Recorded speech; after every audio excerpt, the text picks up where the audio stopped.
চিপাঝাৰ জনসেৱত বিদ্যুৎস্ফীত হৈ নিহত 3টা পশুধন। ৰাতিপুৱা গছৰ ডাল পৰি ছিগিল বিদ্যুৎ পৰিবাহী তাঁৰ। ছিগি পৰা তাঁৰত লাগি নিহত 2টা গৰু আৰু এটা ছাগলী। ক্ষতিপূৰণৰ দাবী।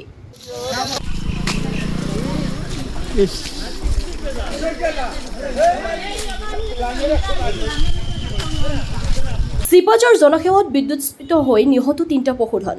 ৰাতিপুৱা গছৰ ডাল পৰি ছিগিল বিদ্যুৎ পৰিবাহী তাঁৰ। ছিগি পৰা তাঁৰত লাগি নিহত 2টা গৰু আৰু এটা ছাগলী। ক্ষতিপূৰণৰ দাবী। গোটটো পুৱাই দি দিছোঁ। গোটটো আহিল আমাৰ গৰু গোটটো গাভিন। গতিকে এতিয়া কি হৈছে কি নহৈছে মই বৰ বিশেষ জানিব পৰা নাই নহয়। এতিয়া তাঁৰ ছিঙিবলৈ পৰি গোটটো মৰিছে, তাকে চাব আহিছোঁ। এটা কেইটা গৰু? গৰু 3টা, মোৰ এটা, এনেই গৰু 3টা আছে। বৰ্তমান গৰু 2টা, ছাগাল এটা বাৰু মোৰ, এটা তপনৰ, এটা প্ৰফুল্ল। এতিয়া এইটো বিদ্যুতৰ তাঁৰ ছিঙি পেলাই আমাৰ ইয়াতে গৰু 2টা মৰিল আৰু ছাগলী এটা মৰিল।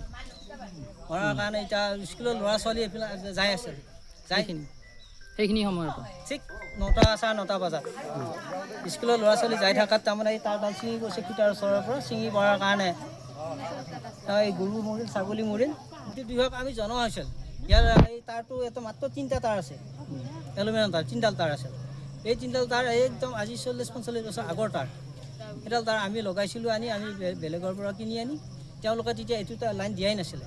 তাৰপিছত আমাৰ এইটো লাইনৰ তাঁৰটো তেওঁলোকে নহলাই পেলাই আকৌ এইটো তাঁৰতে লাইনটো কানেকশ্যন কৰি দিয়াৰ পাছতো আমি তেওঁলোকক কৈছোঁ বাৰে বাৰে বোলে এই তাঁৰটো আমাক সলাই দিয়ক।